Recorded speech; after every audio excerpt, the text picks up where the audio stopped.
Hello, friends. Good afternoon to all of you. Namaskar, Srikal, and a very warm welcome to this 21st in the web series on a very, very important topic today, which is disaster preparedness and mitigation. So, friends, as you know that today it's a very, very burning issue, and a lot of work is being done on this count. In the sense that even in today's newspaper, the Prime Minister of the country, Mr. Modi, has talked about how climate action India is doing well in terms of climate action, and rather he has expected that with Mr. Joe Biden coming on the screen, we will be able to do much better and perform much better in this terms of climate. And whereas India is generating a lot of power from the renewable energy resources, and we are doing well in terms of the 2 degrees, which we should restrict on the global warming aspect also. So, friends, we have already done two webinars on the topic of climate action SDG goal number 13, and one we did on the climate change also. As you know that while we are talking about disasters, they are some kind of natural or unnatural calamities that strike the mankind, and because of which there's a lot of turbulence and lot of haphazardness and a lot of destruction which takes place both to the human life also and to the material aspects also. And thereafter, friends, and it is not a new phenomena. It has been throughout the human beings, and they have survived on all these count. And last 8 months, 9 months, you see how we have been suffering from this pandemic of COVID-19, and trying to survive on coming on to till the time vaccination is coming up. And friends, how the things have panned out because of the lifestyles, because of the industrialization, because of mechanization of agriculture, what has actually happened is that the greenhouses gases, which otherwise to some extent are important for the survival of human being on this planet, have increased to that extent that today they are all in the negative direction, and a lot of adversities are being coming because of this. Climate change is happening, ozone layer depletion is being done, the glaciers are melting, and because of that the level of the oceans it is increasing, and the temperature is rising, and it has actually endangered the flora, the fauna, and the entire biodiversity is at risk. It is also said that if the temperature keeps on rising, thereafter the coastal areas, including our Mumbai and certain other islands, they would be submerged into the entire oceans altogether, which will be lot of risk to the humankind. So, friends, India, as you know, is also in a vulnerable situation, which is leading to a lot of floods, a lot of hurricanes, tsunamis, then pandemics or droughts and cyclones. So, what are the reasons for all this? How could this be mitigated? How could what actions we can do to come out with certain policies and strategies so that humankind and other biodiversity survives this onslaught? How can we manage the economy on one hand and the climate and the ecological balance on the other side? So to discuss all these, friends, today we have three very important and eminent panelists who will be discussing on these issues. We are very privileged, friends, to have among us ourselves today Dr. A.D. Kaushik, Dr. I.S.N. Satyanarayan Raju, and architect Professor Jeet Kumar Gupta ji. These the three panelists who are experts in their own domain. They'll be talking about all these issues, and then we'll have a panel discussion also to focus upon the various mitigation strategies and what has been done and what still needs to be done. Just brief introduction about the three panelists. Dr. A.D. Kaushik retired as a senior faculty member and center head of the Forestry and Biodiversity DRR of NIDM, which is National Institute of Disaster Management. This is an institution for the capacity building in terms of disaster management, and this comes under the Ministry of Home Affairs, Government of India. He was there for roughly around 20 years. Dr. Saab is a PhD in environment ecology, and he has got more than 30 years of experience both in the national as well as the international domain in terms of environment, ecology, and disaster management. He also did a specialized course on disaster management in offshore location in a foreign country. And his key areas of interest and research include flood, disaster management, forest fires, climate change, etc. And Dr. Saab is also a keen and a very avid researcher. He has published more than 40 papers in national, international journals. He has written articles. He has got a number of reports to his credit and a number of books to his credit. Dr. Saab, in his capacity with NIDM, has also conducted more than 50 off-site and on-site training programs in the field of disaster management while he was there with the National Institute of Disaster Management. Welcome, Dr. Kaushik, to this panel. This is being brought to you by International Human Resource Development Initiative. This started around 21 weeks back, wherein on one fine Sunday we did one topic, and thereafter we have been continuing, and with the blessings of all our friends and the colleagues and all people who are interested to, go for intellectual capital, we have been continuing since then thereafter. So welcome. I hope your stay here, you will enrich the discussion and talk on a very important topic of climate change. Friends, Dr. Jeet Kumar Gupta ji is a senior town planner. He is both an academician and he is a practitioner. He has been a senior town planner for 5 years, from 1997 to 2002. He was also an advisor to Town Planning Punjab Urban Development Authority for 2 years, which is a very prestigious wing of the government of Punjab. Sir has remained as the director and principal of one of the very eminent colleges of Punjab, which is the IHRDI College of Architecture for 8 years. And sir was also a chief town planner with Sahara India for 4 years.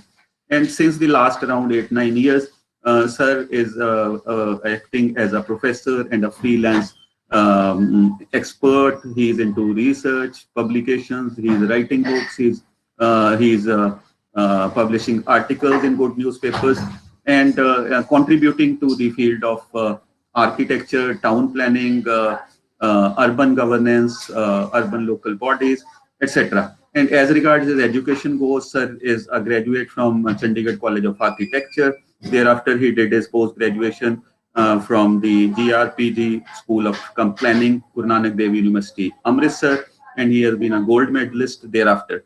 So welcome, sir, and you are there. Rather, we get a lot of blessings from you and your good wishes, and we are continuing with your good wishes as well. Thank you so much. Dr. ISN Raju is a civil engineer.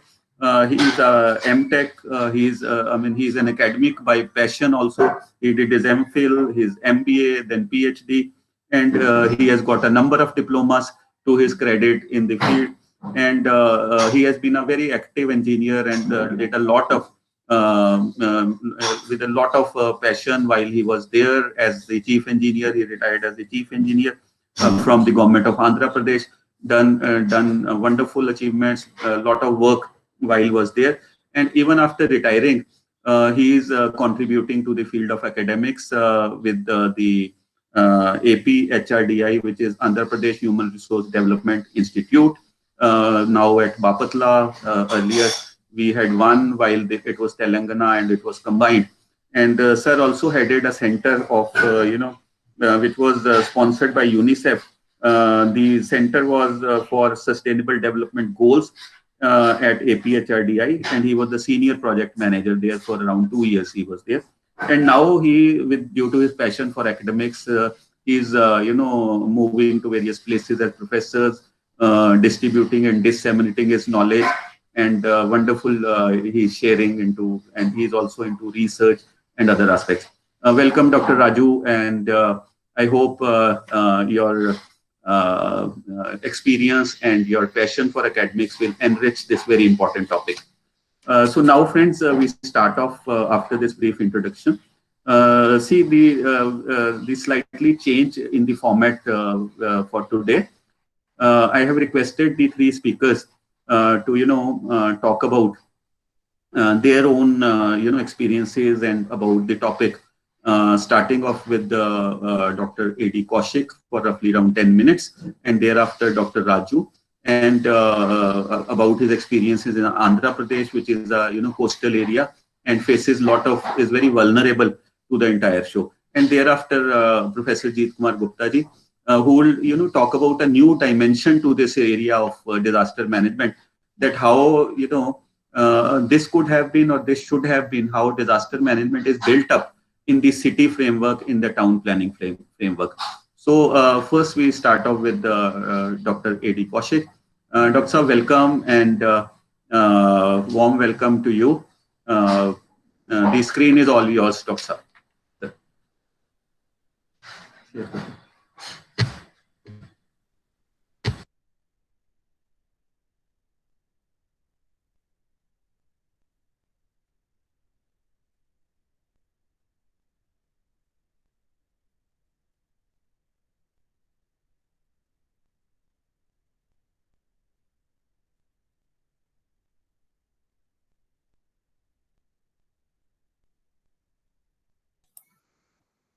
Hello.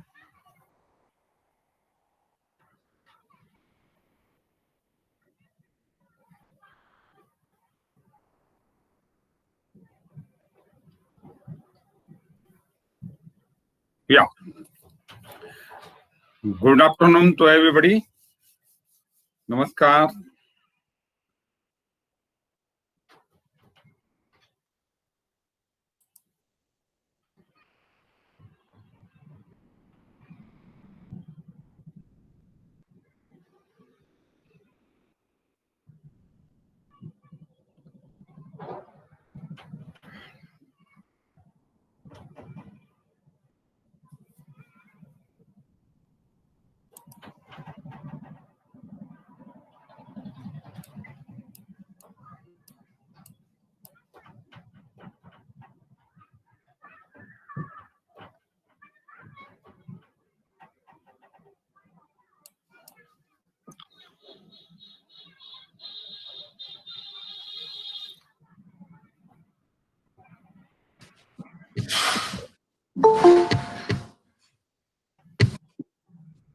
Yes, sir. Please go ahead, sir. I think the PPT is visible. Actually, my PPT is not complete covering. Yes. Half slide is coming. Yes. So may I now start the? Hello.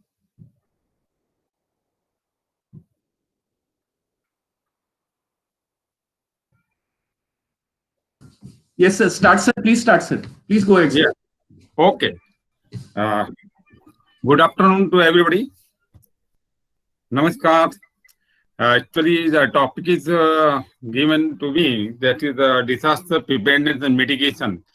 I will talk this preparedness and mitigation in reference to disaster risk reduction. That is very, very important today in present scenario, as per the frequency or number of disasters are increasing, not only in our country, but also in different part of the world.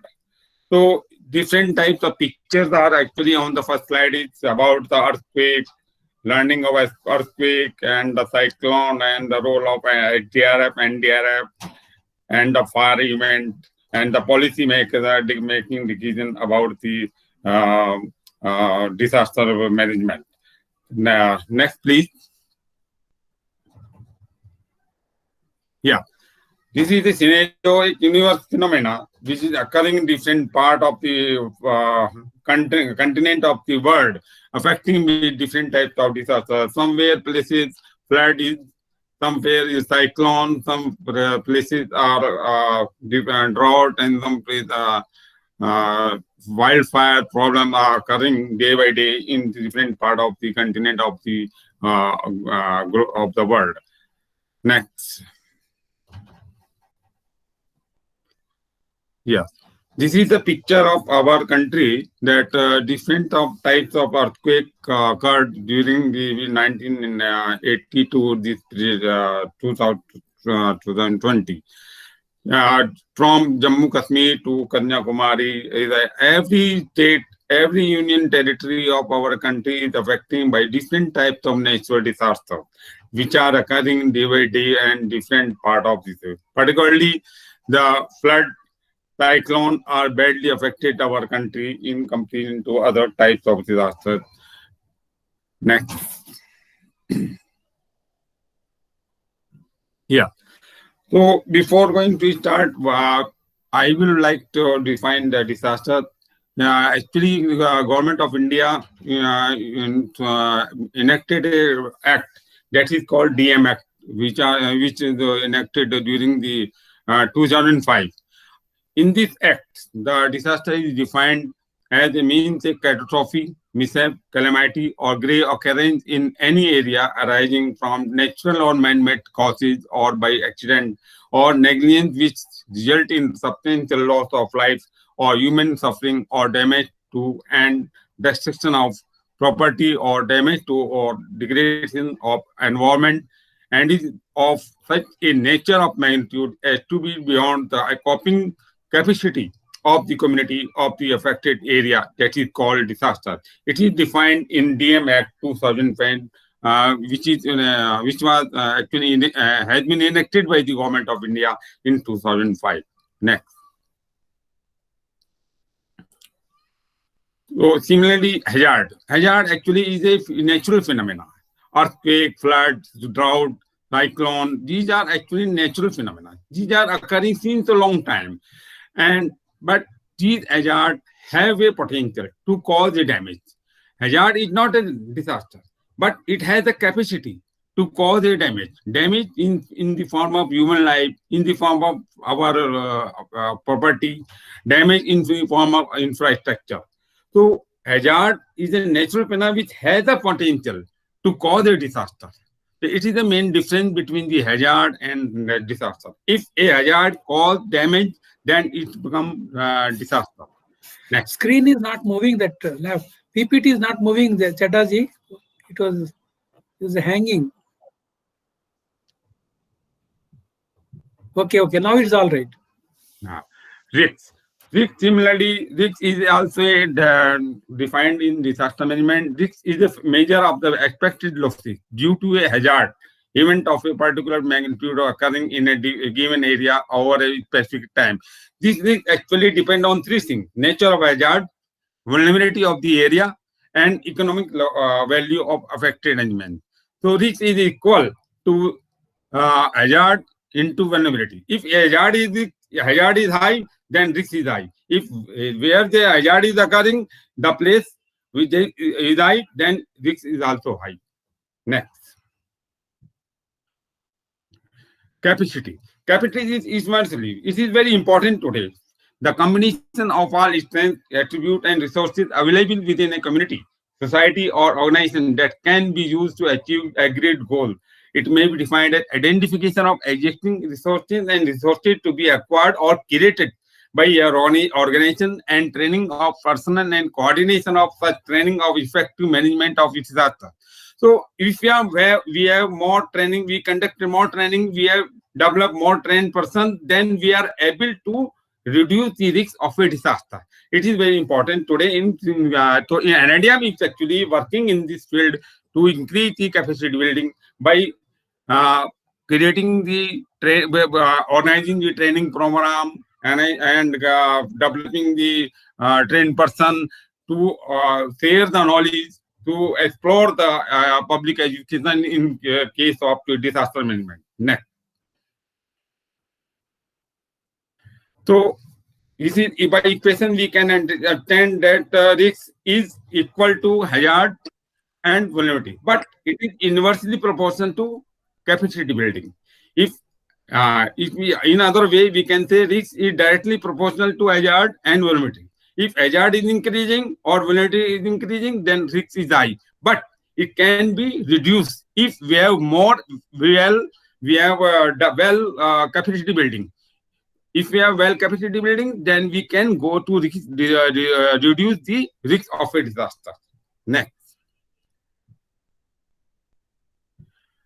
This is about the vulnerability of India. Our 59 area of is earthquake prone area, 28% is drought, 8% to cyclone, 12% to flood, 25% to landslide, and 50% forest area. Not geographical area. The forest area is prone towards forest fire. Next. This is a picture showing different types of vulnerability of earthquake, drought, flood, cyclone, landslide, and human-induced disaster. Next. Finally, we can understand the disaster relationship between the hazard and vulnerability. First equation is hazard is low, vulnerability is also low, then disaster will be there, but is very low. But another equation is hazard is high, but where it is occurring in very low vulnerable area, then there will be a disaster, but no impact. Similarly, if hazard is low, but occurring in which village very vulnerable for that, then disaster will be there. But if hazard is high, vulnerability of the area is high, then disaster also will be high, major. Particularly in case of Gujarat earthquake 2001, Mumbai flood, and other Hyderabad flood this year. So these are these type of disasters occurring in this our country. Next. Yes. This is a type of disaster. A high-powered committee of Government of India actually set up a high-powered committee in 1999 under the chairmanship of J.C. Pant, former Secretary of Government, Ministry of Agriculture. And this high-powered committee identified 32 types of disaster which have been categorized in 5 categories. First category, water and climate related. Second is geological related disaster. Third is chemical, industrial. Fourth is accident related, and fifth is biological related disaster. This is the classification of types of disasters identified with the Government of India through the help of the high-powered committee. Next. So this is the first category, that is called water and climate related, in which flood, cyclone, tornadoes, and in this tsunami actually was occurred in the 2004. And this high-powered committee submitted its report in 2001 to Government of India. So it was later on added in this classification. So now total disasters in India identified is 33 in place of 32. Next.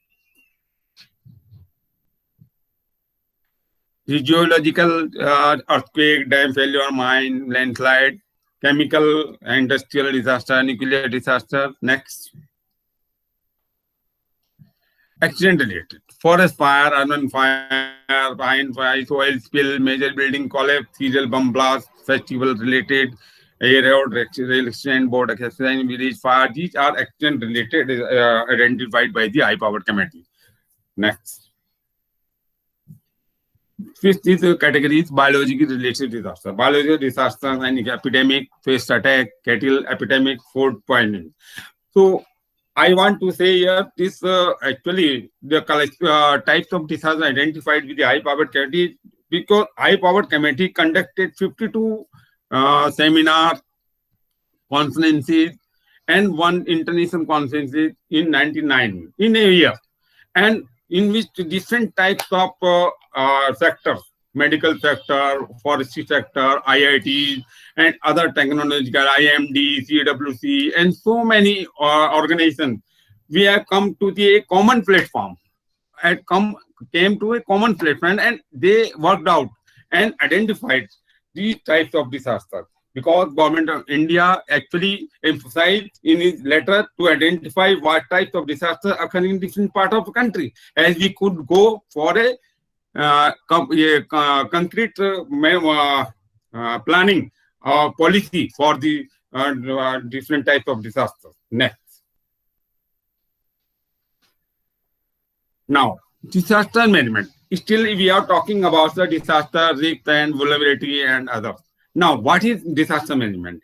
This disaster management actually defined in DM Act 2005 it means a continuous and integrated process of planning, organizing, coordinating, and implementing measures which are necessary or expedient for which prevention, mitigation, or detection, capacity building, preparedness, prompt response, assessing the severity, evacuation, rescue and relief, rehabilitation, and uh, resources.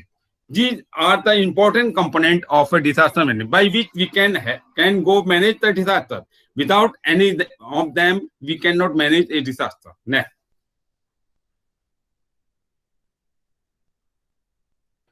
Yeah. So these are three important stages in disaster management: pre-disaster, during disaster, and post-disaster, in which now we are talking about the pre-disaster. This is very, very important. Earlier, we do only on response or relief work. We can go for relief work and distribute the relief material, locate the people, and supply them to any infrastructure or raw material to them, but in which we lost our revenue. As per the World Bank, about more than $600 billion we have expended on the revenue on relief work. That is very, very injustice. This amount we can utilize in other way. So now we focus on pre-disaster. Pre-disaster is very important today. Next. Yeah. So today, disaster management is a whole year activity. It is now a whole year activity. Earlier times, it is only a seasonal one. Suppose in rainy season or in flood is occurred, and due to flood, the people affected, we can, and due to drought, we can supply, we can reply. But now this is a whole year activity. That is if disasters occurred, we go for response. After a long time, we go for rehabilitation, reconstruction, and development. And other phase that is very important today, that is pre-stage, prevention, mitigation, and preparedness. Next. I will explain next, please. Yeah. Why this disaster management is a whole year activity? Because in 1994, actually, first World Conference on Natural Disaster, WCND, World Conference on Natural Disaster, which occurred in held at Yokohama, Japan in May 2023 to 27. In this conference, every nation agreed to go for a major work, that is to shift view on from relief to preparedness and mitigation. And they also agreed to 160 states agreed during the second World Conference to go for a Hugo framework for action.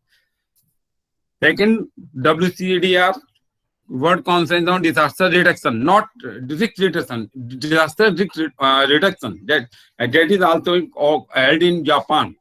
United Nations General Assembly convened a World Conference on Disaster Reduction held in Kobe, Japan from 18 to January. HFA was the first plan to explain, describe by detail the work required from all different sectors and actors to reduce disaster losses. Third, which occurred in 14 to 18 March 2015 in Japan too. That is called Sending Framework in place of HFA. Next.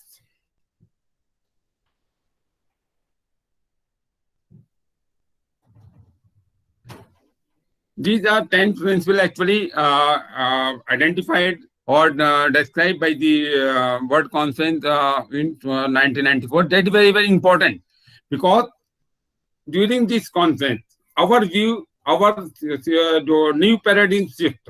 Next, please. Next slide, please. Yeah. DM policy framework. New paradigm shift from response to preparedness and mitigation. It is change come in the field of disaster management. We have changed our view.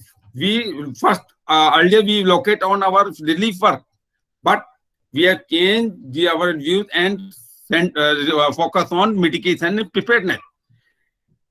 Multidimensional.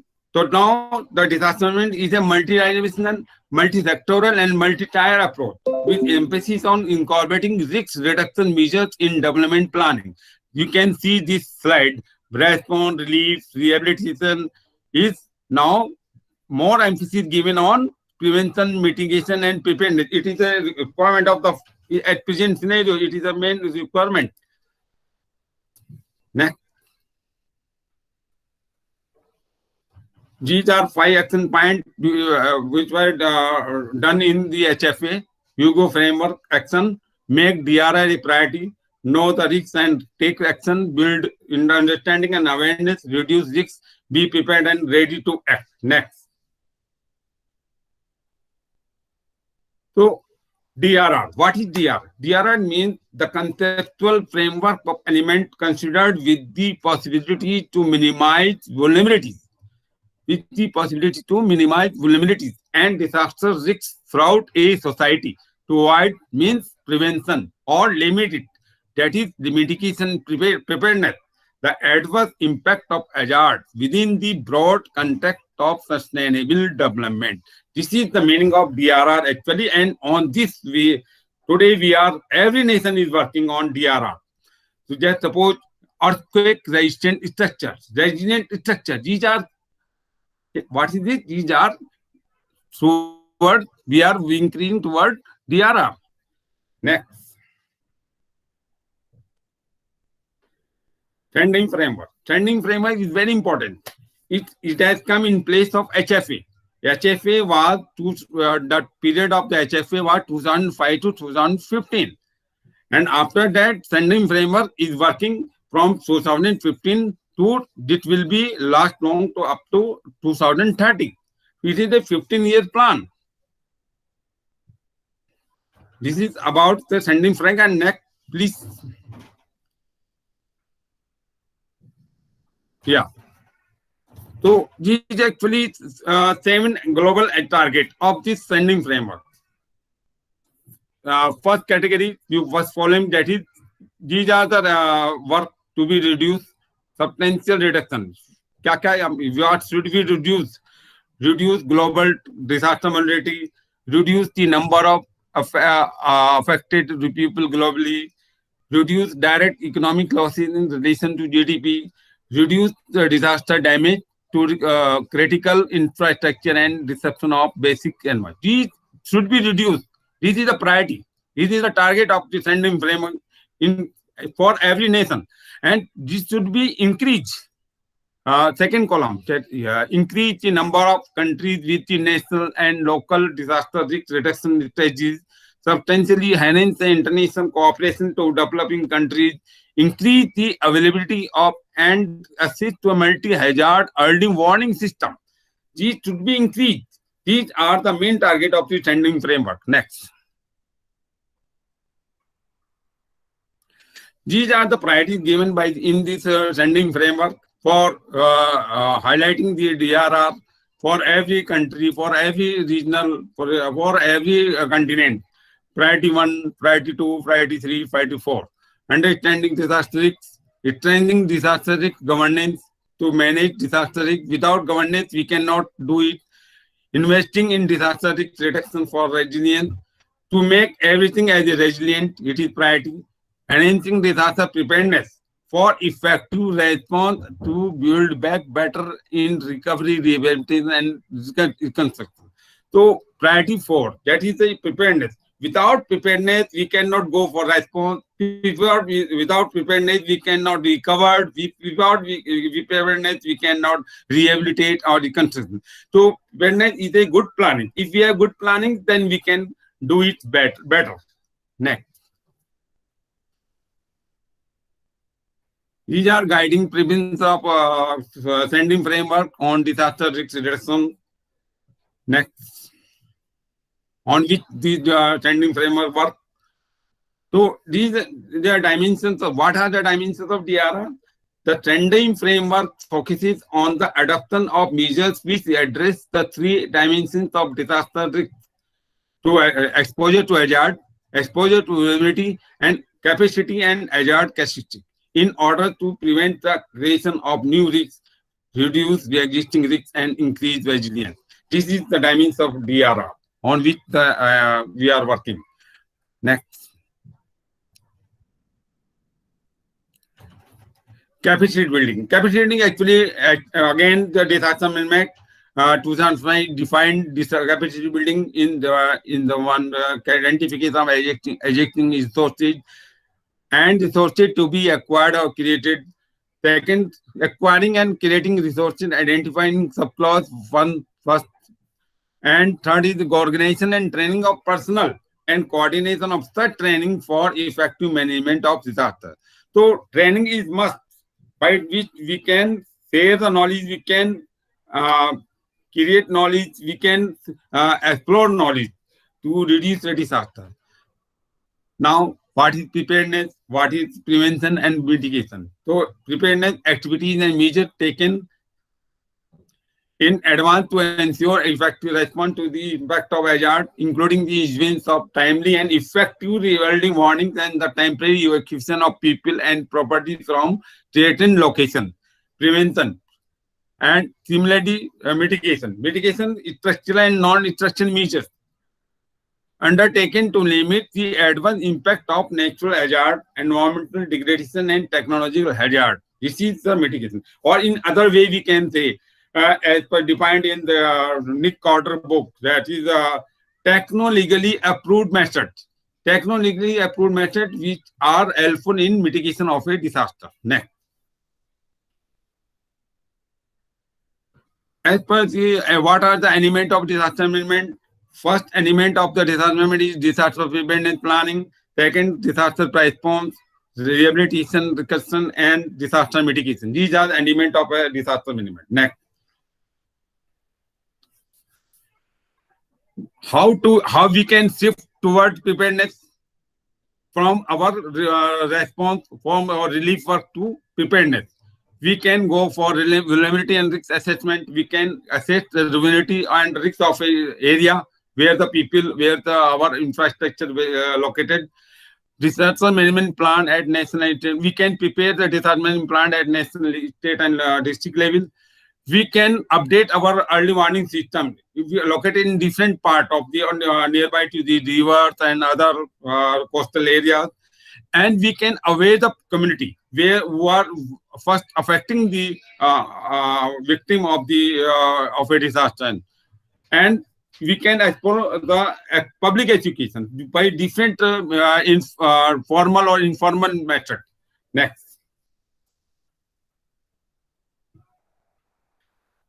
These are the trends by awareness generation, community training, vulnerability assessment, retrofitting. Old buildings can be retrofitting, which are not earthquake resisting, but we can retrofit them. And we can utilize our space technology for remote areas.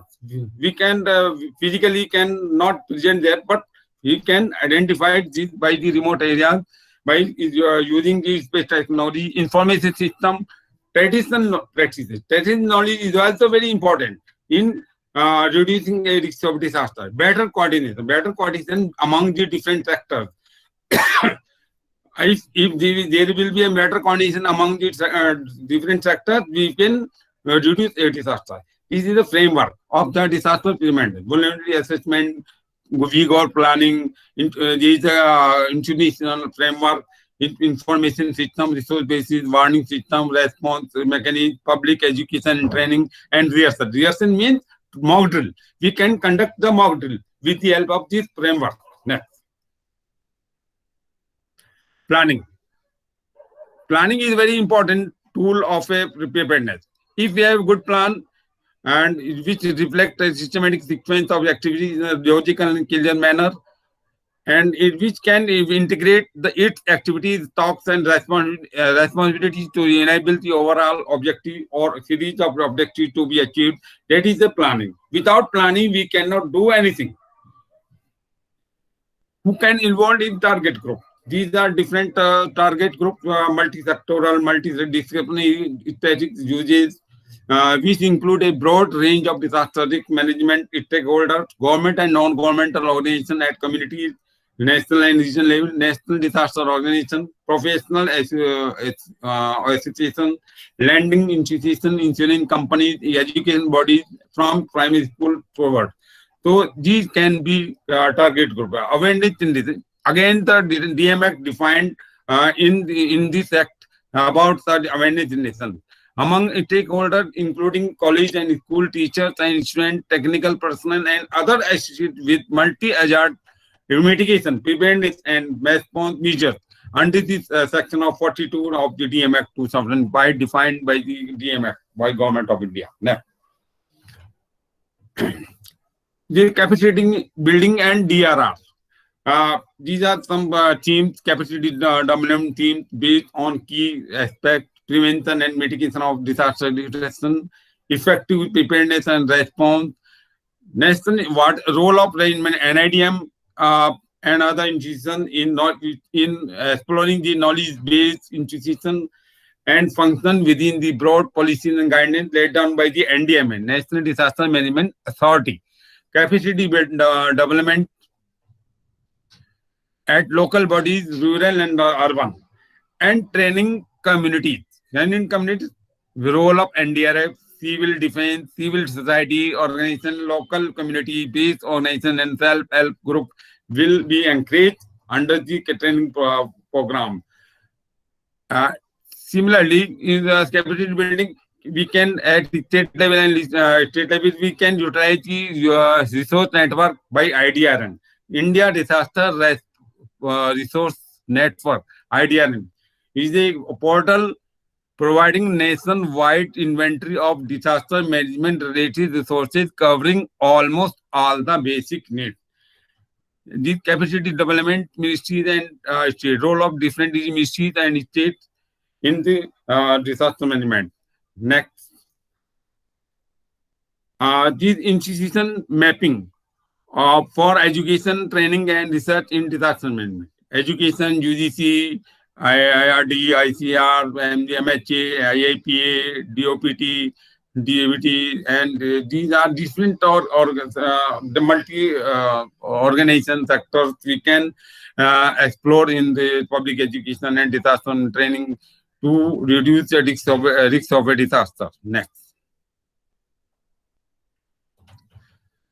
Yes, this is the NDRF. Actually, today the 12 battalions are located in different part of the country.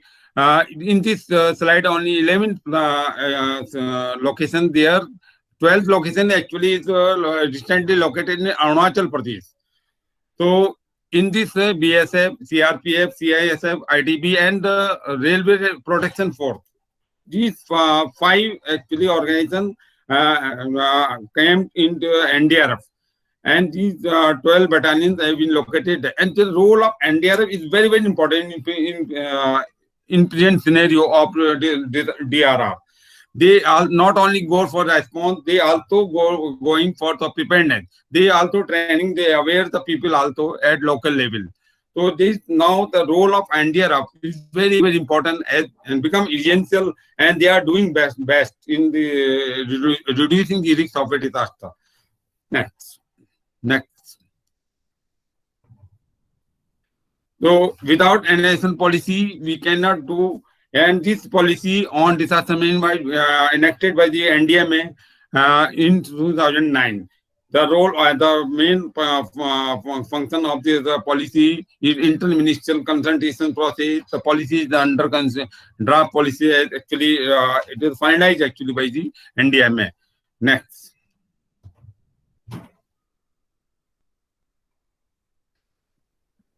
Yeah. So today the India and Sustainable Development Goal 13 is very important. As the number of disaster or frequency of the disaster increasing. Why? There is some impact of climate change.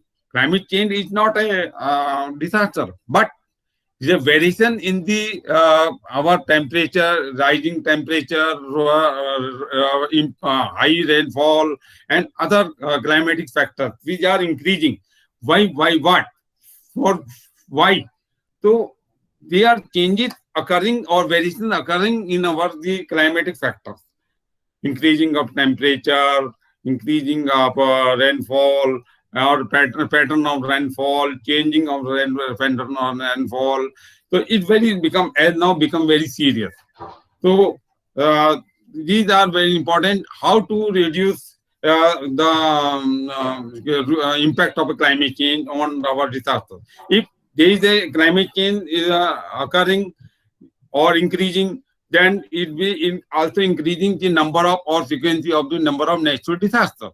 For example, Mumbai flood 2005, uh, and flood of Uttarakhand 2013, and flood of Barmer 2006. They are some example which are, we can say, this is the impact of climate change, and they are affecting on our natural disasters. So these are some, as you know well about that, these can be reduced. Yeah. So India and India is actually third highest emitter of carbon dioxide and is responsible for 6.9% of global emission. You know the carbon dioxide 50% is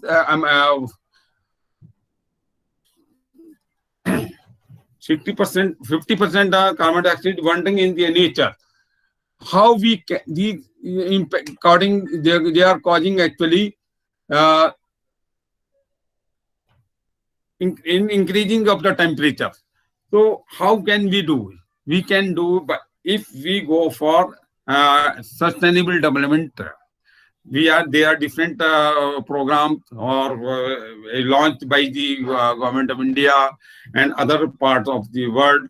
We are able to. This is the National Mission for Green, National Action Plan on Climate Change, by which we can do it. And these are targets by which we can do to reduce the impact of disasters. Next. This is about COVID-19, COVID before 19, what is the status of climate change, and something that after COVID, there is less of pollution, and this will be less of the increasing of the temperature. This will be reduced in the increasing of the temperature. So it will be said, it will at present in scenario we cannot say what is the impact of on after COVID, but it can combat the climate change and impact. There is some change in the, but it will be discussed. It will be cannot say about at present scenario what is the impact actually on this. Next. So again, I am saying that disaster management has three phases: pre, during, and post disaster. So this is pre-disaster preparedness and mitigation are very important on, and every nation is working at present on this pre-disaster risk reduction phase.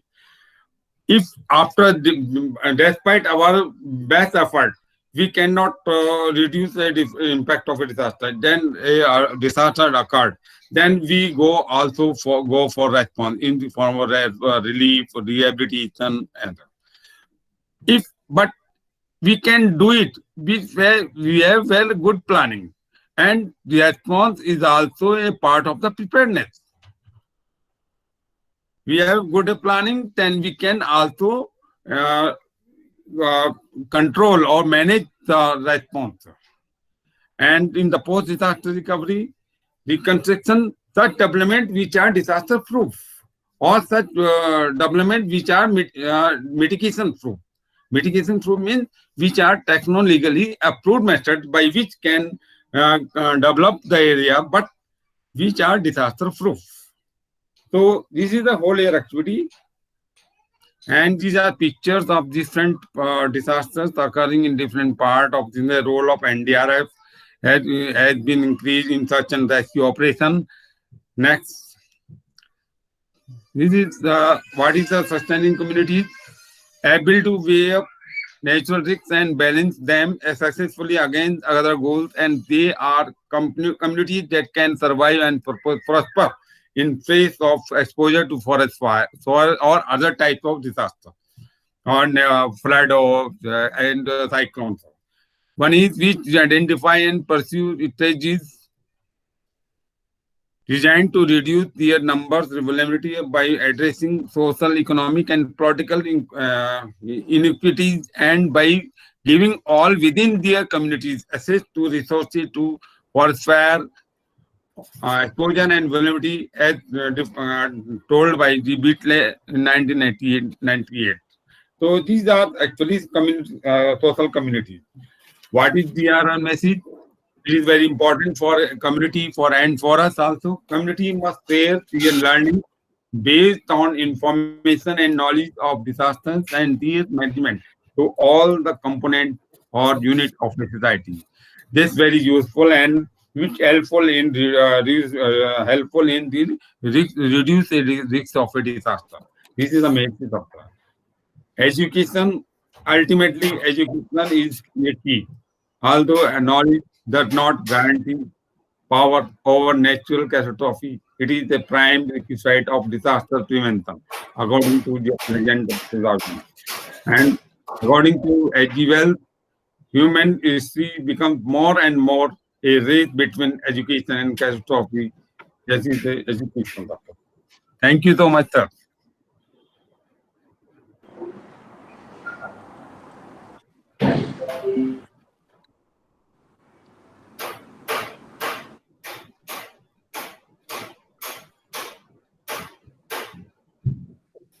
Thank you, Dr. Kaushik, for such a comprehensive presentation on disaster mitigation, disaster hazards, risks, and how India is faring, and how sustainable development goals we have adopted, and what are the basic framework. And you also talked about the act which is therein, and how while we have become aware about the various risks which are therein. Thank you for such an enlightening presentation. Now I request Dr. Raju to talk about his experiences in the state of Andhra Pradesh. And Dr. Saab, I request you with folded hands to be sticking to the time frame of 10 to 15 minutes maximum. 15 minutes actually. I do it. Now I share my screen. Huh? Yes, sir. Yes, sir. So there are three options. Your entire screen or window, something is there. You go to window or your entire screen. Windows. Window will be better. Window better. Window will be better. Otherwise, both of them we can do. No problem.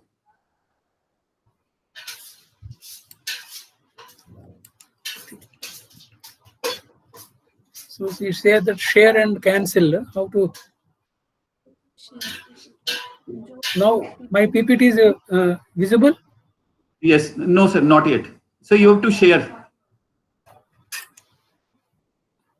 Share. So share also, it is not giving any direction. Otherwise, I have sent you as a standby. Otherwise, I think I will try to do it again. So Sir, this. You have to, the window will be open and there is a provision for share. Present now, if you say present now, it will open, and thereafter. Sharing actually it has. Otherwise, you've sent on mail also, sir? Mail already I have sent it. That is available as a standby. That is with your IHRDI. Otherwise, the sharing some problem. I think the screen, it is visible. How to go about it? So you have to go on present now. Then you have to select a window. And then when you click the window, you can see different windows which are open on your computer. Now I am going to window. So yes. You tell me. So then you will see different windows will come up which are open in your computer. Can you see it? Different tabs you can see. Different tabs. Them. So like You seeing on the screen? शुरू से बता दो. So you go on present now. First step is present now. No, actually now it's not allowing my screen open actually.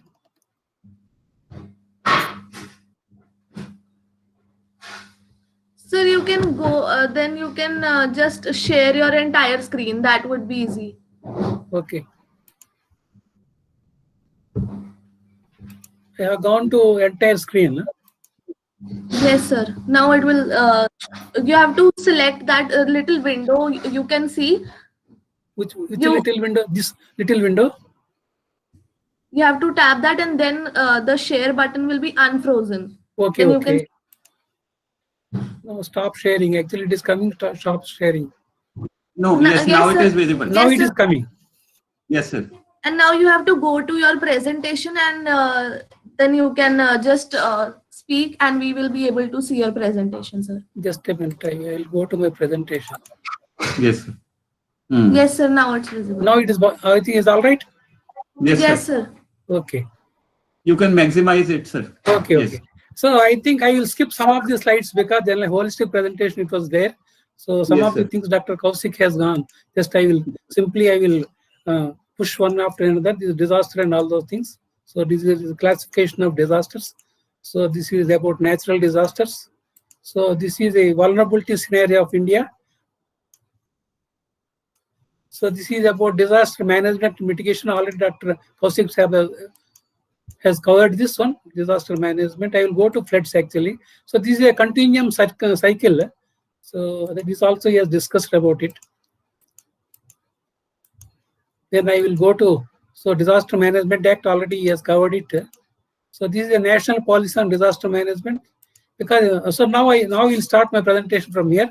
So floods is a natural disaster. It is actually India is vulnerable for more for floods. So normal flood means any water body or river when the flow exceeds, then its capacity it will overplank and go on to the land and it creates a flood. And the difference between flashy floods and normal floods is, so if there is a gap between rainfall and the onset of flood is less than 6 hours, then it is called a flashy flood. India is prone for flashy floods, Ganga, Godavari, Krishna, and all these rivers. So this is the challenge of flood mitigation in India is the flood-prone area in the country is 45 million hectares, whereas the protection that is available for this area is only 18.82. That is, there is a lot of gap is there. That's why you must be very cautious about the flood mitigation, flood disaster management and mitigation. That is the need of the hour. So this is a flood vulnerability area of the entire India. Now I am taking a case study of Andhra Pradesh. So 2009, that was a catastrophe is there. So this is the area. So we'll have a case study of that one. So this is a catastrophe that occurred in 2009. So this we are seeing this Srisailam Dam. I think it's very famous. Apart from dam, that Mallikarjuna Swami temple, that Shiva temple is Lord Shiva temple is there. So that is there. So actually, this is a modern temple during the time of Prime Minister Jawaharlal Nehru. It was built. So it is basically a hydropower dam. Actually, this is during 2009. It is designed for 15 lakh cusecs. Cusecs means cubic feet per second. For flood, the outflow from the dam. But whereas 25 lakh cusecs flood has come, so we could able to mitigate that one. I will just share some our experiences. So this is about Krishna River. It is an interstate river originating in Maharashtra, flowing through Karnataka. Previously, it is combined state of AP, and now it is Telangana AP, and it is about 1,500 kilometers and emptying into Bay of Bengal in below Vijayawada. You know that Vijayawada is there. So these are the 6-7 dams are there on this river. But disaster management is very, very easy if number of dams are there. So we can control and manage the flood by utilizing the dams as containers and take some time lag before releasing to the downstream side. So that's why Krishna River, though that havoc of 10,000 year flood has come because of the dams only, we could able to mitigate and manage the flood with less damages. So this is the entire river. So normally when the flood disasters are there, we have to measure that how much discharge it is flowing. The river is important. So now we are in the AP is the tail end state. So, but whereas the flood comes from Maharashtra, so we need to have a forecasting. The Central Water Commission has established forecasting stations, and apart from that one, that the dams are also measuring stations where we can have this one. So these forecasting will help the person sitting in Andhra Pradesh, if some flood is there in Maharashtra, how much time it takes to reach here, so that he can have a preparedness. For that, it is very useful. So this is actually these flood warning stations are there. These all the dams are there. For example, the Prakasham barrage in Vijayawada. So during 2009, actually I am a special officer here. So I used to get a forecast that so much flood is at Almaty, that release is there. It takes about travel time of 108 hours. So I have a breathing time in that 108 hours. So normally this is only a rough calculation. If flashy flood is there, it may be sometimes 60-70 hours also there. Because of too many dams are there, it is taking the travel time. So if more travel time, so the mitigation is more easy. So we can, the downstream dam people that can take advance action with the forecast and utilizing this travel time. So this is actually river hub. You see, series of dams are there. So this is Almaty, first dam on the river. Next is Narayanpur. So next is Zorala, next is Srisailam, next is Nagarjuna Sagar. Actually, 2009, this project was not there directly. There to Prakasham barrage in Vijayawada, it has the next dam is there, but subsequently this dam was constructed. So because so many dams are there in Krishna, though the dams were designed for 1,000-year flood of so many cusecs, so lakhs of cusecs, so we could able to contain some of the floods in these these reservoirs, and taken some relief time for releasing to the downstream side. So if these dams are not there, so whatever flood there that is released in Almaty, it is within 24 hours it reaches to Vijayawada without giving any time. So that is actually very dangerous. So more number of dams. Now the international scenario is that build more storage dams, not only for water conservation, water utilization, for also controlling the floods. So this is Almaty Dam. You can see it is in Karnataka. It is the first dam on the river. This is Narayanpur, second barrage. So the difference between barrage and dam is dam will have a huge storage capacity, whereas barrage it will have little storage capacity, and automatically when any flood comes, so the entire flood will be let into it. There will be no submergence, will be also less. The third, this dam, that is the Zorala project in erstwhile Andhra Pradesh, now it is in Telangana. This is also another barrage. With barrage means it don't have any storage. It's like, storage is hardly about 11 TMC, 1,000 million cubic feet. That is in volume in technical terms. So next is our Srisailam Dam. So already I told you that this is actually it is a bowl where we can contain some flood, and also we have taken a risk because it's a purely a concrete dam is there. Risk will be less when compared to earthen dam. So I was actually a special officer here.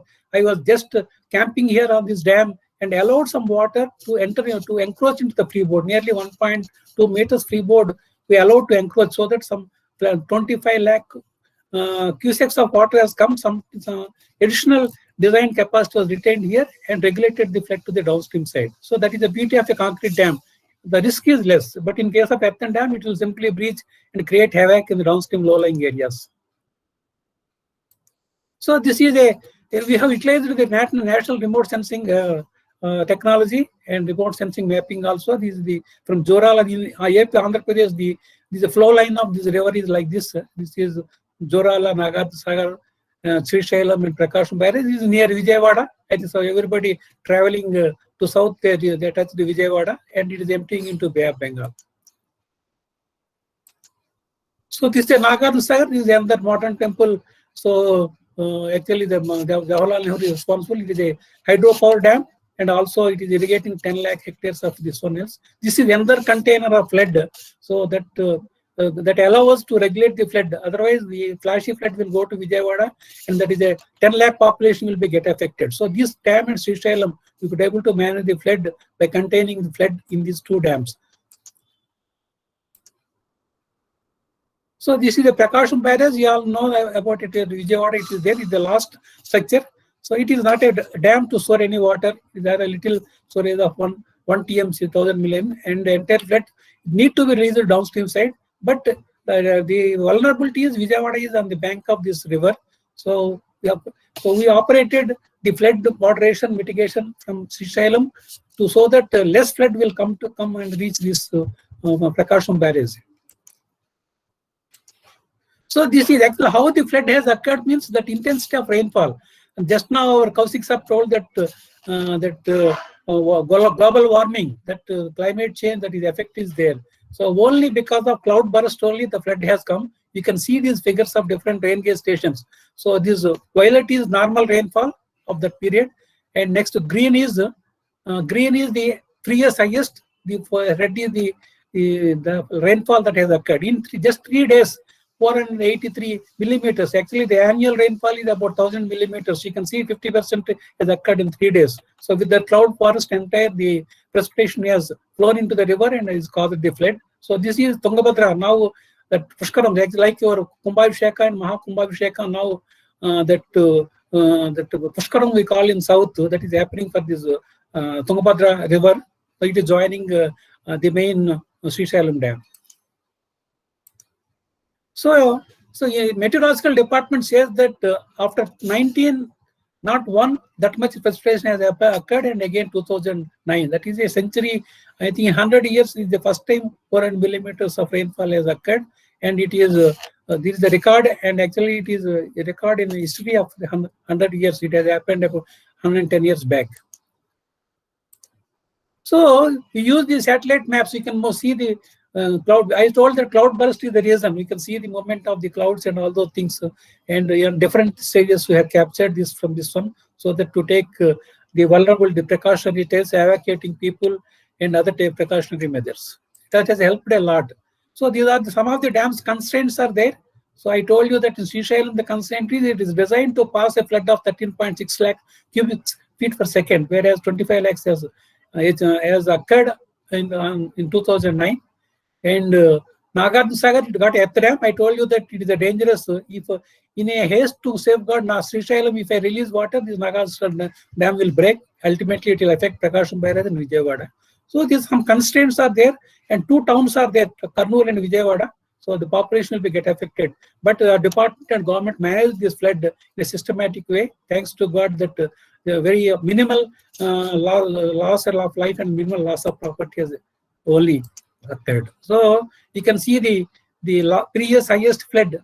So at Joral is 7 lakhs, now it is 11 lakhs. In Sunkesalam is nothing but Tungabhadra dam, Tungabhadra project, 4 lakhs to 9 lakhs. In Srisailam it is 9 lakhs to 25 lakhs. So that is 1000 years we have designed it now, whereas to 10,000 years forecast flood has come. So the volume of flood, if you count it, 700 TMC of water of 5 days rainfall has generated 1000 million cubic feet. And ultimately the 490 TMC water has been passed into the sea by regulating the flood through the dams of Srisailam, Nagarjuna Sagar, and other dams. Otherwise, much more havoc could have been happened. So this is the remote sensing maps. You can see these contour lines. So we generated these contour lines. If flood comes to this level, how many villages will get submerged? How much area will be extensively submerged? Like that, we have drawn these contour lines of flood-prone zone area, and we have evacuated the people to safer places. This side is Kurnool town, and this is in Telangana is Alampur town is there. So some submergence are there, but there is no life loss is not there. You can see this is the flood, how it is moving. So nearly we could able to avoid this flood with a small breach in a flood bank without any damage to the structures or property or assets and all the things. So these are the technical things, mitigation. We have technical things of engineers, how we have managed, mitigated the things I have explained you. So system by system of utilizing the storage capacity of Srisailam, we have taken a risk of storing more water than what it was designed by encroaching into freeboard. So and let out only instead of 25 lakh cusecs of flood, we have let downstream side to Nagarjuna Sagar of only 12 lakh cusecs only. So that means by flood routing, I think if flood is there, that the infinite length of the land also absorbs it, and sometimes it overflows into the other basins also. We got a Penna River basin is there, so it has taken some cushion. So like that, these are all technically how engineers have mitigated the thing. So ultimately, we could able to avert a flood, so which never expected, even at the design time. So we expect the history flood is only 15 lakhs, but 25 lakhs have come. So there is a national action plan. This all happened because of climate change. Why I am telling climate change means before flood, the state is reeling under drought. We used to transport the drinking water to the villages, but within 2-3 days, the scenario changed and drought has become into a flood. So subsequently, after 10 years only, floods have come. So in 2009 and 2019, last year's flood has come. It is quite less. It is manageable and within design flood of the structures only. 20 also about 6 lakhs. So we can never expect when a havoc will come, a flood will come, but mitigation. In the end, that the Disaster Management Act has become a tool for entire country. You can see some of the flood photographs are here. This is the Tungabhadra River joining this one, yes. And also you can see this is Zorala project under and floods is there. So you can see Mahabubnagar district and other areas. This is Nanjala town, almost close to in Kurnool district is also. These are all areas where the flood zone areas. So these are some of the pictures that was taken there. I think that the National Rescue Forces are also there. Even sometimes we can use the military also. These are the Alampur temple under floods. So one of the project is there. You can see the ruining of the villages. So this is one of the town. This is Jogulanga town. Now it has become a district is there. So how the houses have collapsed. You can see the reminiscence of the flood. How the the farmers have been suffering because of this one. So this is a remote sensing map during the flood time. I was just standing on this one. So the water shooted up 1.2 meters above our full reservoir level. You can see how water is gushing down during the flood time. So this is Nagarjuna Sagar when during the flood time. So 25 lakhs at Srikakulam and Srisailam, you could able to regulate and send only 11.5 and making this dam shape and also the downstream dam safe. Of course, public will be very happy to see this, but the managers of the flood, they will have sleepless nights. So this is I think this is Vijayawada. So on this side is Kanakadurga temple is there, very famous. And the town, Vijayawada town is very on the flank of this one, about 10 lakh people are there. Actually, I was a special officer there to regulate the flood. And this is a barrage without any storage. You can see the water level and downstream, upstream, there will be no difference because it's only it's a cost structure just to raise the water level only for supplying water. So this we could able to manage without this one. And this crisis management is very, very important. The crisis management done averted. So actually at the time of harvesting, because of the flood, you see the poor farmer lost the entire crop. So Dam Safety Act, apart from that NIDM, Disaster Management Act, there is a Dam Safety Act to safeguard all the structures. If unfortunately, if something happens to Srisailam Dam, nothing will be out of anybody's control. The state would have been washed away. So that's why Dam Safety Act came into place and made every governing by every state and country and also districts responsible to manage this flood and mitigate the flood and also fixing the responsibility of the damage. So emergency action plan and emergency plans are very handy. So this way, not only Dr. Kaushik told that now the floods may come, it may come even in the summer also.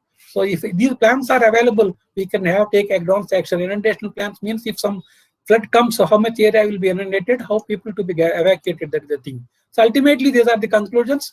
So natural calamities such as floods are repetitive in nature, occur during the monsoon season every year. We cannot prevent floods going against nature, but by proper management, it is possible to minimize the disaster effect flood by crisis management only. So this Disaster Management Act has streamlined the entire nation about taking precautions of structural, non-structural measures. And the continuum circle is that preparedness, management, mitigation, relief, reconstruction is a part of this one. So now, as a water resource engineer, it is a part of every year we will be crisis managed for this one else. So government cannot do everything. We have to involve the public also. The stakeholders also need to take participate in this one. That's why the capacity building is to be done not only for the government machinery but also the state stakeholders. So the last concluding thing is SDG time saves 9 proverb is there. If you take precautions, so the disaster, the after effects of flood will be less. So that's why. So before floods itself, you have to take a lot of precautions. So thank you very much. Thank you. Thank you, Dr. Raju, Yeah. for such a wonderful and enlightening presentation of this case study of how the floods is being managed on Krishna River. And we were fortunate enough to see this Prakasam barrage while we visited your place last time. Yes. And Dr. Raju, I would like to tell audience the name of that English gentleman whom we saw that museum also, who is revered and worshipped in that part of the. Sir Arthur Cotton. The name of that English gentleman. Sir Arthur Cotton. Sir Arthur Cotton. Sir Arthur Cotton. Yeah, he's He's an a English British gentleman, engineer. who Actually, he built the Anakettes in 19th century itself on Krishna and Godavari River. Now, so that he actually is a people feel him is a living god. Okay. He's a living god. He's worshipped actually even that point of time. Today also he's worshipped. And thank you so much. And it was a very wonderful presentation. And it tells us like your last slide, wherein stitch in time saves 9. And with the help of the human efforts and the dam part and the technology remote sensing, how this could be done. Now, friends, you can share this presentation to the participants also. That is, they can also, because time constraint is there. I rushed it. You can share and you can keep it in our YouTube also. Similarly, you can share the presentation of Kaushik Sab also. Right. Thank you. Thank you. Otherwise, sir, thank you so much, sir. Now, Right. I request Professor Jeet Kumar Gupta ji to talk about how the disaster and its mitigation can be built upon in the town planning, so that many things can be taken care of. Welcome, sir. Welcome, Professor Gupta. Thank you, Dr. Chaddha. I'll be. Sir, I only request you to be, on time. Have 10 to 15 minutes, maybe 4 to 5 minutes. I'm very sorry. I always do like this, and you have so much to share. But I think as an academician, as a practitioner, you'll be able to, balance the both things. Thank you so much. Thank you, Mr. Chaddha. I think there are two very lovely speakers, Mr. Kaushik and Mr. Raju. They had all the knowledge and expertise, and they shared the nitty-gritty of the disaster. I think disaster, I will be confining only to the part of the cities, and disaster we know is a part of the integral part of the human creation. Destruction, they call destruction, is integral part of the creation. Life subsists on life, So therefore, this cycle goes on and on. It's a part of the natural process. I think there is nothing to crib about, but we are part of this total creation, destruction, and preservation. That's what Brahma, Vishnu, and Mahesh, they are the three entities, It's all creation, preservation, and destruction. So the destruction, I say, is inbuilt process of the creation. That's what we have to make sure, that whatever is created, it's logically created, rationally created, and properly preserved, But unfortunately, what has happened, the most of the things which are happening, the most of the disaster which have been caused, they are primarily and essentially the outcome, the way we have behaved, and we have disrespected the nature. And this is our crime against the nature. That's what, disasters are, coming in with more fury and more frequency. And let me also explain to you that in the context of when we look at the urbanization, we look at the population, and we're growing very, very rapidly.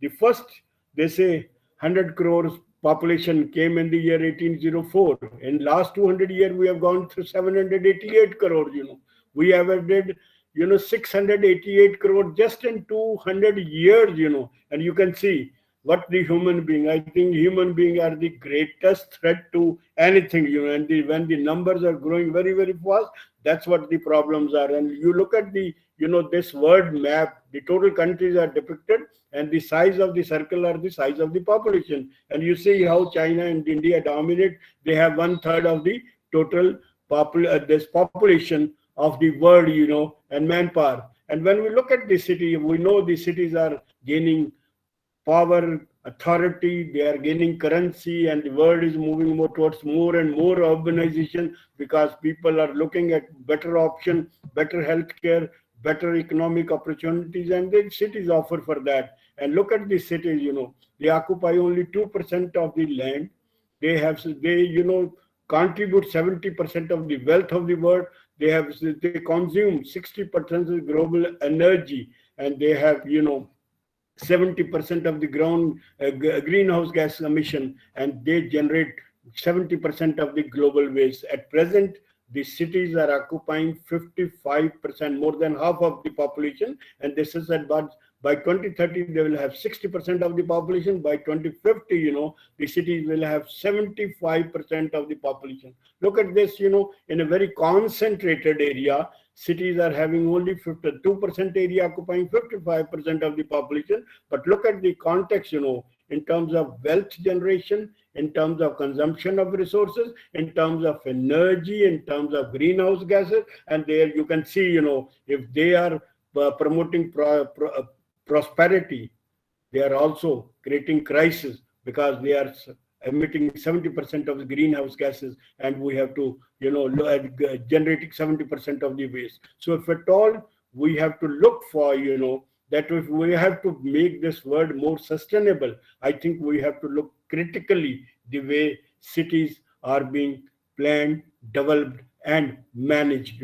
But they say, that urbanization, the studies are saying urbanization and climate change are very closely related, and they are, cities are responsible for disaster.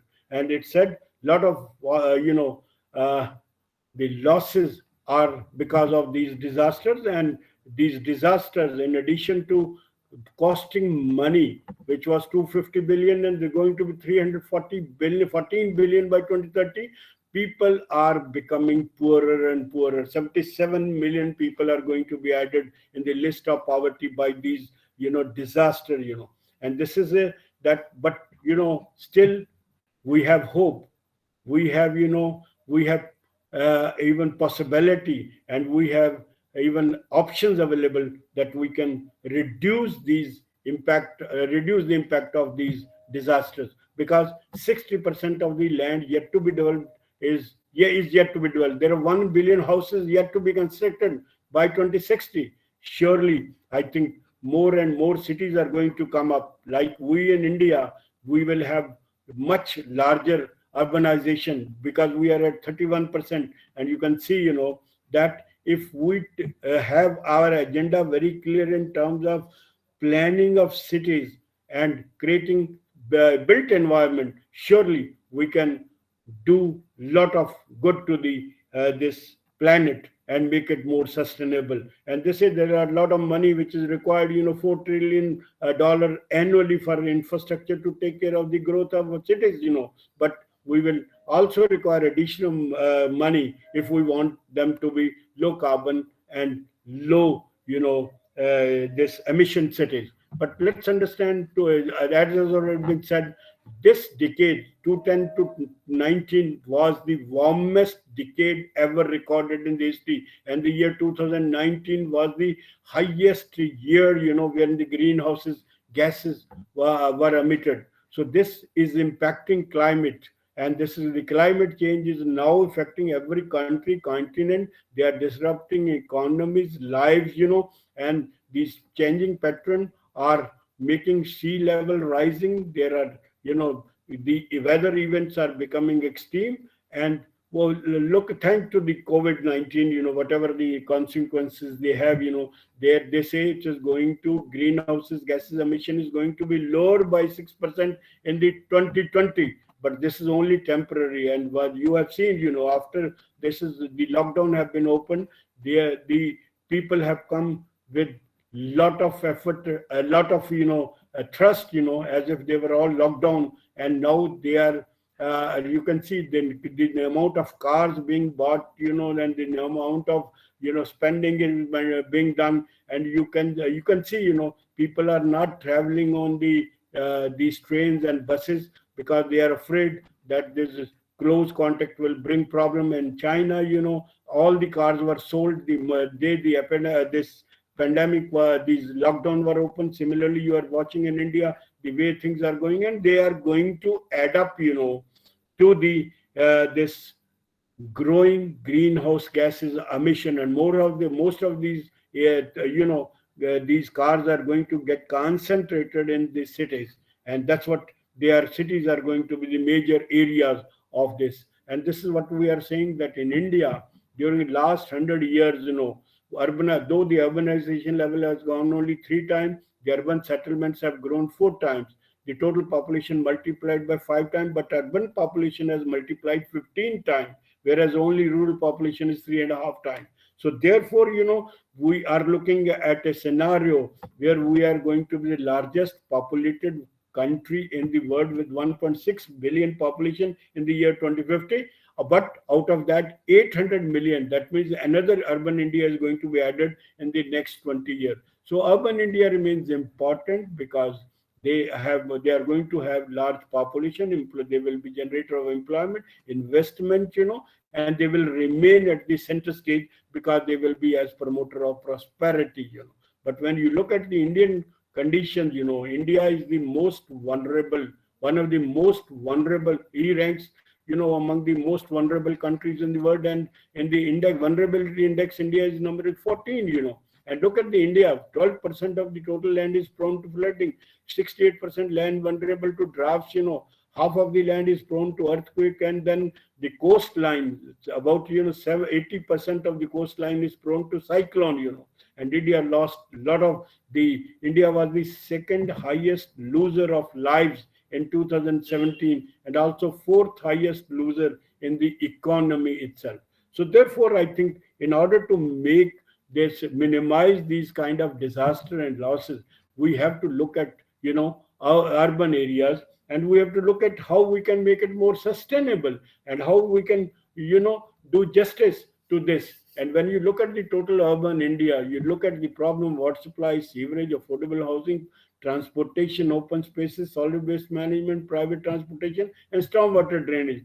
Part of these problems can be attributed to the way the cities are being planned, developed, and managed, and partly because there is a poverty which is getting concentrated, and partly because the government, we are not thinking as planner what should be our role and importance and how the city should be planned. In fact, they are being planned by proxy, and they are growing by proxy, and that's what there is no kind of attention, in order to make cities more safe, disaster-free, and resilient. You can see the kind of problem and the kind of development we have, what kind of sustainability we can think of, where poverty and prosperity are rubbing shoulder. So in this given context, what are the strategies available? I think if we at all have to make cities safe, what would be, we, as I already said, we have to plan city for, as preventer, mitigator, and they are made to prepare for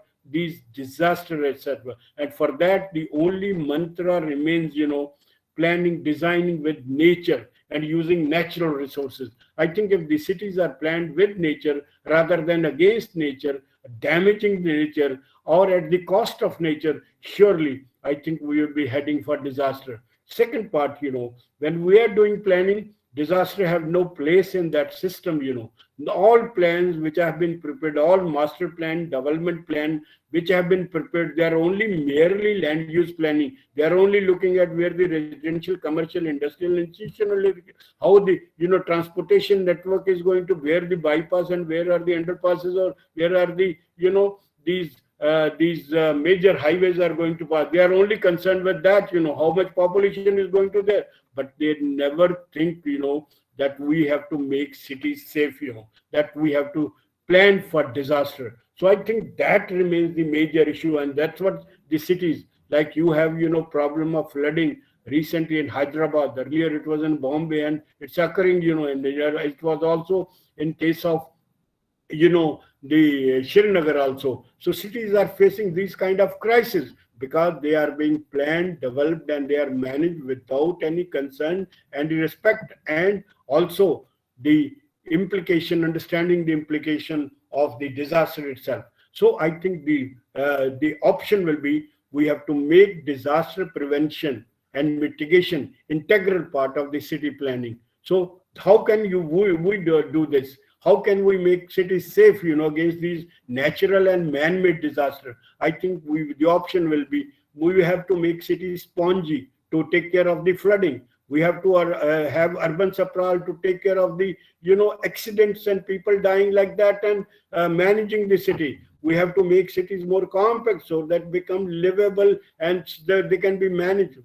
If the cities are basically made compact, they will have reduced carbon footprints, and city you can make energy efficient. The moment city are made energy efficient, I said city are consuming 70% of the total global energy. The moment, I think ultimately what we have to plan for, we have to plan for city as zero energy city and see cities as zero water city, so that you will find this planet will be much more livable and much more sustainable. And we will have to replace all these black energy being used now, generated by thermal plant, through a green energy. And the city has capacity and capability, and we have technical know-how, and we're working on those kind of things to make our photovoltaic cell as very, very efficient, so that we get all total energy build up within this. We can design our building to be more energy efficient.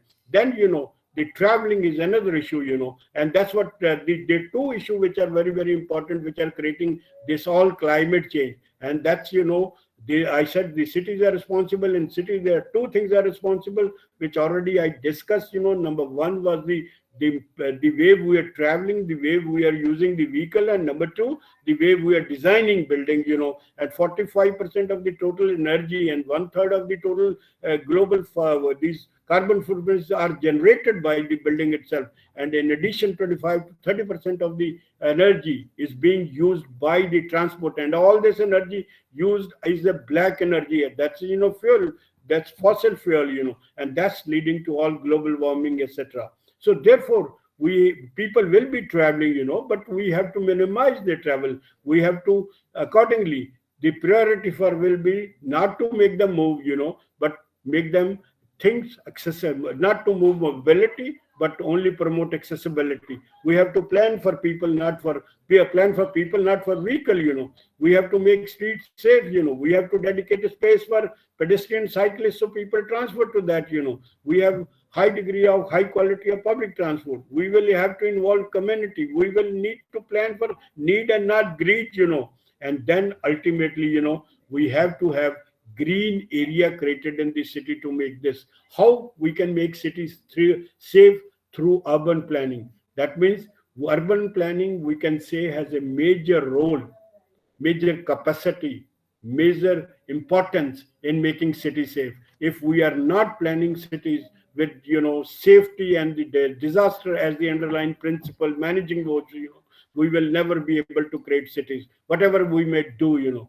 Then making disaster mitigation, number one, we will have to orient planning that to play their vital role in making cities, and making disaster mitigation integral part of our all city and master planning. And accordingly, we have to create city disaster and mitigation plans. We must know each city must have a plan where the areas are marked which are prone to disaster, where the flooding can take place, where are the areas which can prone to earth, if they are prone to earthquake, where are the buildings are going to destroy the human being or the life, because earthquake kill less people, but earthquake, building kill more people, that's what it is. So earthquake try to destroy building, earthquake doesn't kill the people, it's the building, which ultimately destroy this. So ultimately, we have to take care of our legal framework of preparing master plan, then zoning plan and building bylaws,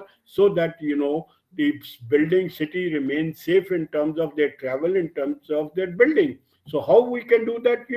Well, number one, we select a site wherever we are trying to do the development. Make sure this site remains safe. It is not prone to disaster. It's not low-lying site. So, or there is no water body, or this is not floodable. That's what we have to identify the site which is a safe, number one. So first thing, your job is to select appropriate site. Number two, we have to carry it sites before we do the planning. We must do a site suitability analysis. That is, we'll have to see what is the area out of the total area which you have selected. What is the area which is low lying? So we have to avoid the low lying. This area is this is where area is unfit for the urban development. We should seal the area, so that this is the area where flooding will take place, and this is the area where slums take place, and that's what the area is in slum. Number one, you lose the low lying area. Number two, you make houses, and surely you are heading for a disaster. Number two, that we will look at the area which needs to be protected, weak or fragile area. That means all biodiverse area needs to be protected, all trees needs to be protected, then all heritage area, all forest area, we identify the area which need to be preserved, area needs to be conserved, and the area needs to be protected, both legally and otherwise. And then area which is prohibited for development, like, under water bodies, under HT lines, or any other area along the, your major highways, they need to be, where no construction can take place. So then we identify the area which is suitable for urban development. So we will, eliminate all the chances of this. And I can, say that all low-lying area, if in the city, are used for as a green area, or they are used as for, creating water bodies, you'll find the city will be much better in this. Then, you look at the area which are prone to disaster. Like, I said that what low-lying area or any area you find, or, which is area which is densely built up. So if you have to identify the area which is prone to disaster, then your planning will be that all facility which are required for your disaster mitigation or disaster management, they will all be located closer to that, So therefore, I think we will have to have our, planning principle, planning bylaws, planning, standards which are defining, what are the, activities required near the disaster area, so that in case a disaster strikes, you can take up this. So all hospital, community centers, schools, open spaces, they are in close vicinity to the area which are disaster. Of course, they are at a distance, Then they will be designed with the flexibility, so that tomorrow if they have a disaster, in the area,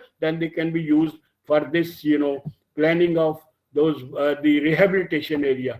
Then we should be please sure, that these institutions like hospital, which are very, very important institution, where the people can go and remain safe, they have to be made accessible. So therefore, accessibility will have to be taken note of, that the area don't get clogged, when there is a disaster, maybe there is an earthquake or anything, they remain safe and they can remain operational.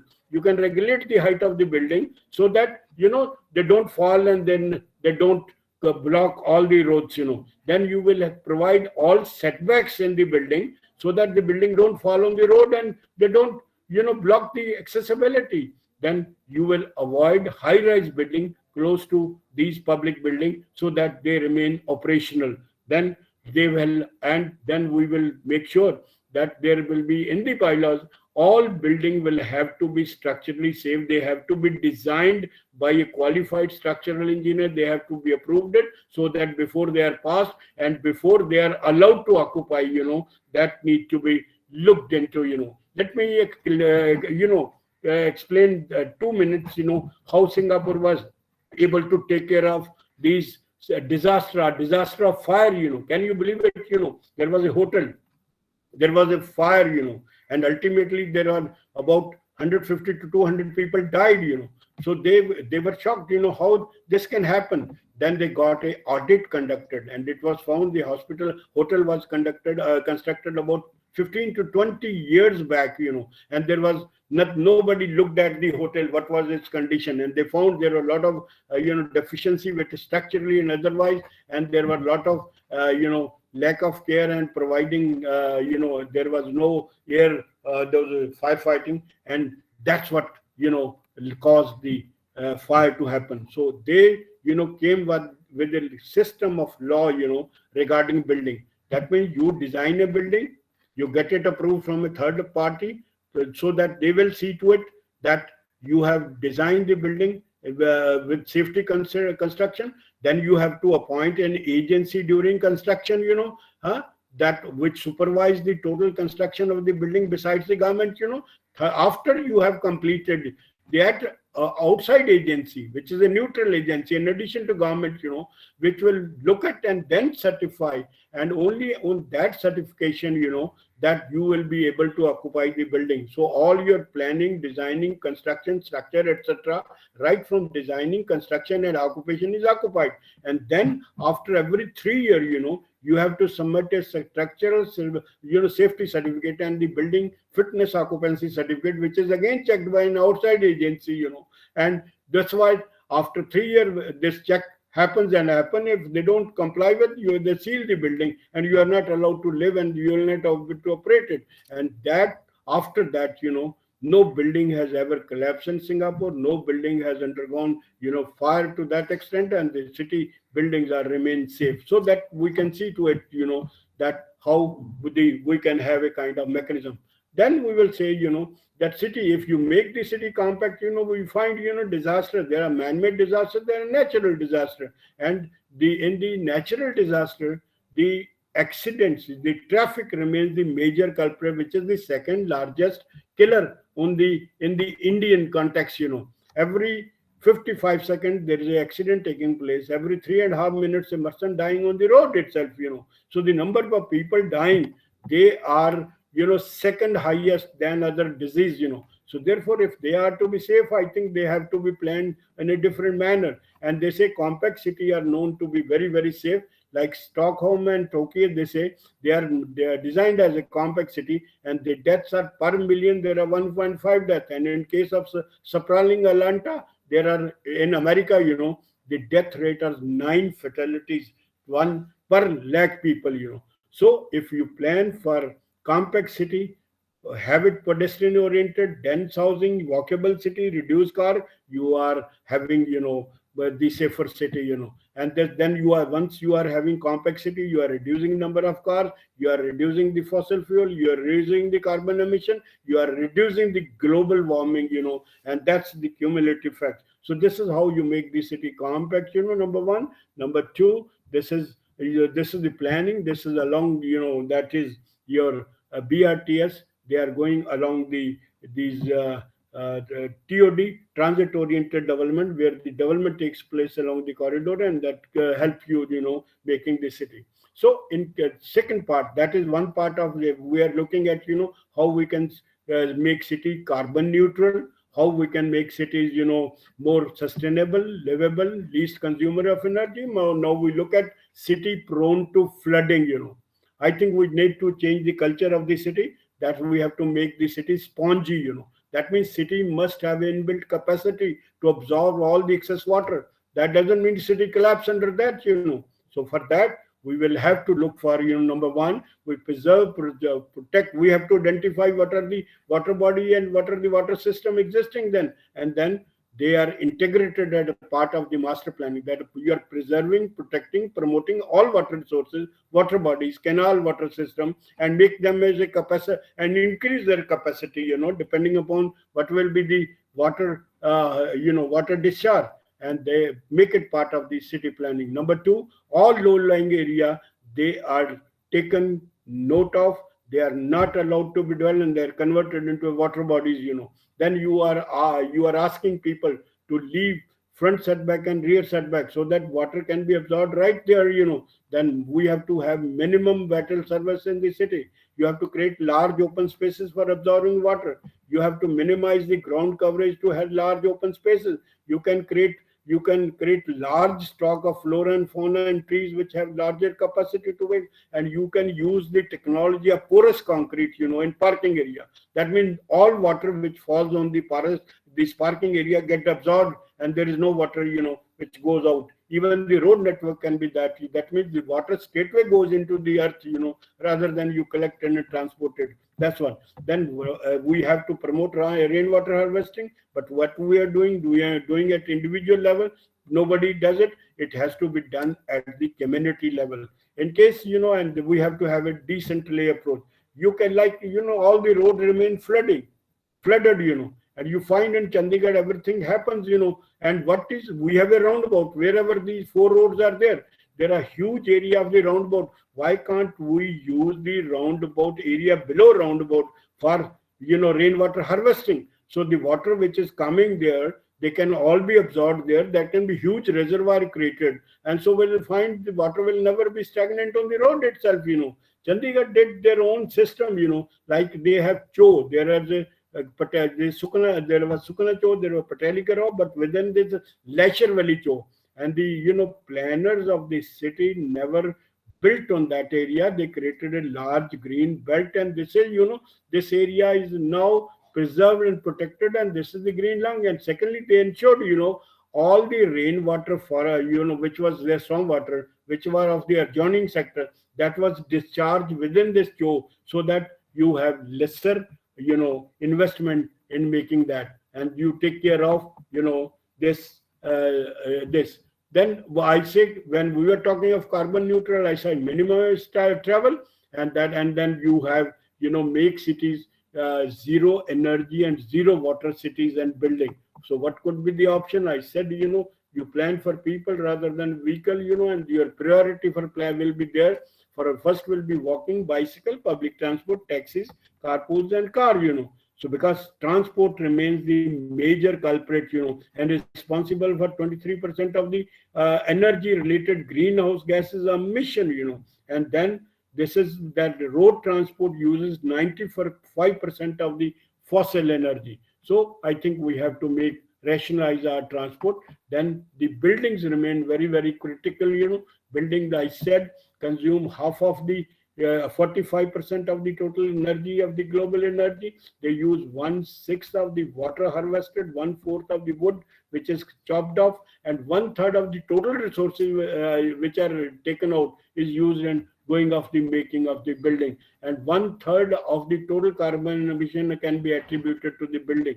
And they say, if the and further, 1/3, 30% of the people who are visiting hospital, they are primarily and essentially because they are living in a green building. So the making building rational and responsible will be another area to reduce your energy consumption, to reduce your waste, because 60 to 70% waste, which is a construction and demolition waste, is generated by the building itself. So that's what if you want to reduce waste, want to reduce water consumption, want to reduce energy consumption, make people more healthy and productive, I think we have to go for a green building. And it is said a green building is capable of meeting 9 goals. It can sort out 9 goals, including goal number 13. That building the green building have that capacity. In addition, this greening of the city, and if you have large open spaces, surely you are going to have you are going to reduce this carbon print, because this is the city. These trees are the carbon. They are sink. You can this is 700-acre land park, which is in the costliest land of the city in the New York City. This is Central Central Park, which is in the new city of this New York City, and they have been provided. And this city, because despite having so dense development and highest or tallest building, their problem of carbon and this is reduced simply for the reason this is being saved by this. So greening will be one area which the city will be there. So I'll conclude here, that planning remains very, very critical. Planning remains very important. Planning needs to be focused. We may have any kind of, policies and program, but if we do not plan our cities, if we don't design our buildings with, focus on climate change and, greenhouse gas emission, surely we have very little chances. Whatever you may do, whatever these problems which are occurring of this floodability and global warming and the melting of the Arctic ice, they will never stop unless we make cities more livable and sustainable. And we have the option.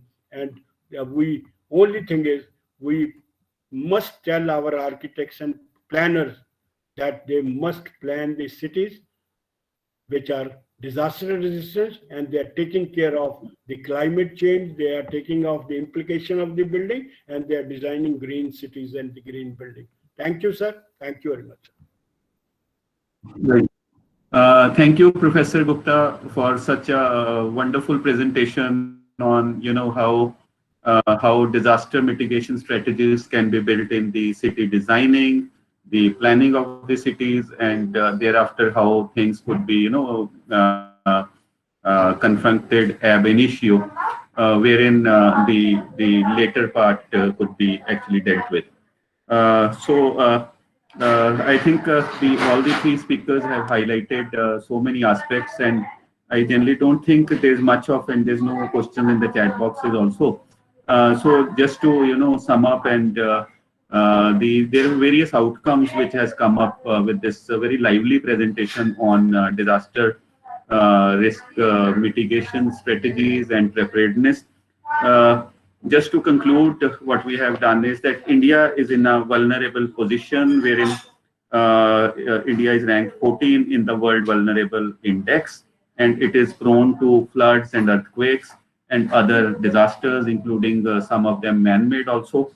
And this aspect has increased over a period of time, and now with the SDG goals coming up and lot of emphasis given onto SDG goals, the time has come wherein a lot of emphasis is being given to disaster risk mitigation. The Disaster Management Act, which came up in the year 2005, lays down the institutional mechanism of how to go for disaster preparedness and how to have disaster prevention strategies, what are the early warning systems, how to mitigate disasters, and how to go about preparedness and the response part. And further, it also talks about the human resource development and the talents, so that the capacity building of human beings, so as to reduce the total loss which is there because of the disasters. The second speaker, Dr. Raju, talked about full case study on the Krishna River, and how they have been able to mitigate disaster on this by following both conventional methods also, and then by building dams and by use of remote sensing satellites and all this. Then Professor Gupta very lucidly talked about how to come about the risks of the disasters, and how things are coming up in terms of sustainable cities. The cities which will be which will be less prone to disasters, and wherein things could be sorted out at the very beginning itself, increasing forest cover, afforestation, and other aspects. So I really thank all the three speakers, Dr. Kaushik, Professor Gupta, and Dr. Raju, for sparing their valuable time. I also the